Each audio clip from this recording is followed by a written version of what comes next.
Hi viewers, வணக்கம். Welcome to screen time with Dinesh. இன்னைக்கு என்ன படம் ரிவ்யூ பார்க்குறோம் பார்த்தீங்கன்னா கேங்கர்ஸ். இந்த படம் வந்து பார்த்தீங்கன்னா சுந்தர் சி வந்து டைரக்ட் பண்ணியிருக்காரு. சுந்தர் சி அவரே வந்து ஹீரோவாக நடிச்சிருக்காரு. கேத்ரினா த்ரீஸை வந்து ஹீரோயினாக நடிச்சிருக்காங்க. வடிவேல் வந்து காமெடி ரோல் பண்ணிருக்காங்க. இன்னும் நிறைய ஆர்டிஸ்ட் வந்து நடிச்சிருக்காங்க. இந்த படம் சிம்பிளாக எப்படி சொல்ல போகிறாங்க? அந்த படம் வந்து வழக்கம் போல் ஒரு சுந்தர் சி படம் மாதிரி இருக்குமா, இல்லை ஒரு ஸ்டோரிலாம் நல்லா ஒர்க் அவுட் ஆகி நல்லா ஒரு டிஃப்ரெண்ட்டாக இருக்குமா பார்த்தீங்கன்னா, இது ஒரு ஆஸ் யூஷுவல் ஒரு கமர்ஷியல் ஃபிலிம் தான். நம்ம இந்த படம் எப்படி பார்க்கலாமா வேணாமா அப்படின்ற மாதிரி நம்ம வந்து ரொம்ப ஜென்யூனாக சொல்ல போகிறோம். அதுக்கு முன்னாடி சேனலை சப்ஸ்கிரைப் பண்ணாதாங்க சப்ஸ்கிரைப் பண்ணிக்கிங்க. ஓகே, இது பார்த்தீங்கன்னா சுந்தர் சி வந்து ஒரு ஊருக்கு வராரு. அந்த ஊரில் வந்து பார்த்தீங்கன்னா கேத்ரினா த்ரீஸா ஸ்கூலில் வந்து பார்த்தீங்கன்னா அவங்க வந்து டீச்சராக வேலை செய்கிறாங்க. அதே ஸ்கூலில் வந்து பிடி மாஸ்டர் இவருக்கு வந்து ஜாப் கிடச்சி வராரு. ஆல்ரெடி இன்னொரு பிடி மாஸ்டர் தான் வடிவேல் அங்கே இருக்காரு. அங்கே வந்து ஒரு பொண்ணு வந்து பார்த்தீங்கன்னா மர்மமான முறையில் வந்து இறந்துடுறாங்க. கேத்ரினா த்ரீஸா ஆல்ரெடி போலீஸ் கம்ப்ளைண்ட்லாம் வந்து ஆல்ரெடி கொடுத்து அந்த பொண்ணோட பின்னணி என்ன, அந்த பொண்ணு எப்படி காணாமல் போச்சு அப்படின்றத அதை கண்டுபிடிக்க சொல்லி போலீஸ்க்கு வந்து கொடுக்குறாங்க. போலீஸ் டிபார்ட்மெண்ட்லேருந்து அங்கே ஒரு பிடி மாஸ்டராக வந்து உனக்கு அங்கே ஒரு வாத்தியார் வேலைக்கு அரேஞ்ச் பண்ணியிருக்கேன், நீ அதை போய் கண்டுபிடிச்சி கொடுன்னு எனக்கு ரிப்போர்ட் அனுப்புன்றாங்க. அந்த போலீஸ் அனுப்பின பெர்சன் தான் சுந்தர் சியா, இல்லை வேறு யாரை போலீஸ் அனுப்பிச்சதுன்றது அது ஒரு ட்விஸ்ட்டாக இருக்கும். இன்டர்வல் பிளாக்ல பக்ஸ் அந்த படத்தில் வந்து நடிச்சிருப்பார். பக்ஸ் பகவதி அவர் தான் கடைசியில் வந்து போலீஸ் டிபார்ட்மெண்ட்டை அனுப்பின ஆளுன்றது இன்டர்வல் பிளாக்ல தெரிய வரும். அப்போ சுந்தர் சி யார், அவர் எதுக்காக அந்த ஸ்கூலில் வந்து பிடி வாத்தியாராக வந்தார்ன்றது அது ஒரு பெரிய ட்விஸ்ட்டாக இருக்கும். ரொம்ப ஒரு டிஃப்ரெண்ட்டாக இருக்குமா ஸ்டோரி அப்படின்ற மாதிரி பார்த்தீங்கன்னா ஒன்றும் டிஃப்ரென்ஸ் எல்லாம் இருக்காது. ஒரு ஆஸ் யூஷுவல் ஒரு கமர்ஷியல் ஃபிலிம் மாதிரி இருக்குமா, கண்டிப்பாக ஆஸ் யூஷுவல் கமர்ஷியல் ஃபிலிம் தான். புதுசாக அந்த படத்தில் வந்து எதுவுமே இல்லை, பயங்கரமாக இருக்கும் அப்படின்னா வழக்கம் போல் ஒரு அரைச்ச மாவை எப்படி அரைச்சிருப்பாங்கன்னா அதே மாவை தான் நல்லா வந்து செஞ்சு நல்லா ஒரு இதுவாக வந்து காமிச்சிருப்பாங்க. மற்றபடி வந்து புதுசாக இதில் வந்து ஒன்றுமே கிடையாது. வடிவேல் கெட்டப்புன்ற பேரில் கெட்டப் போட்டிருப்பாரு. அந்த கெட்டப் வந்து சில பேருக்கு சிரிப்பு வரும், சில பேர் எழுந்து ஓடிடலான்ற மாதிரியே இருக்கும். இந்த வந்து கதை பார்த்தீங்கன்னா அந்த ஒரு பயங்கர ஒரு ஃபேமஸ் சீரியஸான ஒரு ஸ்டோரி லைட்டாக வந்து சிங்க் ஆகும். மணி ஹெய்ஸ்ட்னு பார்த்துருப்பீங்க நெட்ஃப்ளிக்ஸில். சேம் அதே மாதிரி அவர் மணி ஹெய்ஸ்டில் வந்து பார்த்தீங்கன்னா ஒரு ப்ரொஃபஸர் வந்து ஒரு டீம் ஃபார்ம் பண்ணி ஒரு பேங்க்கை வந்து கொள்ளையடிப்பாங்க.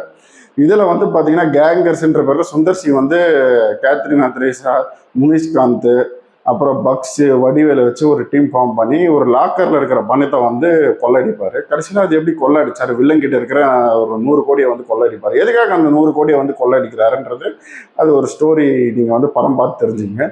கடைசியில் அந்த 100 கோடியை எப்படி கொள்ளடிக்கிறாரு, கொள்ளை அடிச்சாரா இல்லையா அப்படின்றது தான் வந்து கதை. ரொம்ப ஒரு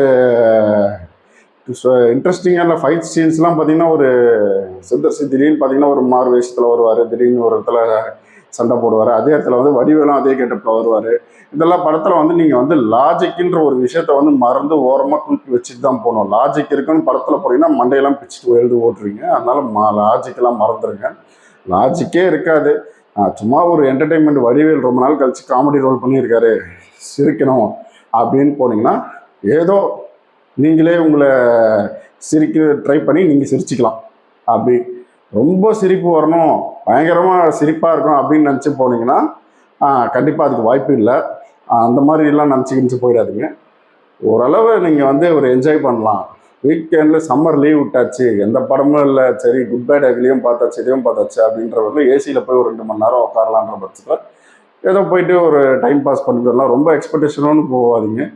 ஏன்னா இது ரொம்ப ஸ்டோரின்றது ஒரு ஸ்டோரி வந்து சுந்தர் சி எதனால் அந்த 100 கோடியை கொள்ளடிக்கணும் ஒரு ஃப்ளாஷ்பேக் சொல்லுவார். ஆனால் அதுவும் ஸ்டோரி கிடையாது. உண்மையான ஸ்டோரி என்னன்றதே தவிர படத்தில் வந்து ஸ்டோரின்ற ஒரு விஷயமே இருக்காது. ஒரு கொள்ளடிக்கிறாங்க, அந்த 100 கோடி எதுக்கு கொள்ளடிச்சாங்கன்றது கடைசி வரைக்கும் வந்து சொல்ல மாட்டாங்க. சேம் அது தான் ஒரு மணி ஹெய்ஸ்ட்ன்ற ஒரு சீரியஸ் மாதிரி அதில் ஒரு ப்ரொஃபஸர் ஒரு டீமை ஃபார்ம் பண்ணி பேங்க்கை கொள்ளையிடுவாங்க. இதில் வந்து இவர் ஒரு டீம் ஃபார்ம் பண்ணி ஒரு லாக்கர் வில்லங்கிட்ட இருக்கிற 100 கோடியை கொள்ளடிப்பாங்க. கடைசியில் கிளைமேக்ஸில் எதுன்னு பார்த்தீங்கன்னா எங்கெல்லாம் பிளாக் பண்ணியிருக்கோ அதெல்லாம் வந்து இவர் கொள்ளடிக்கிற ஒரு பெர்சனாக காட்டுறாங்க.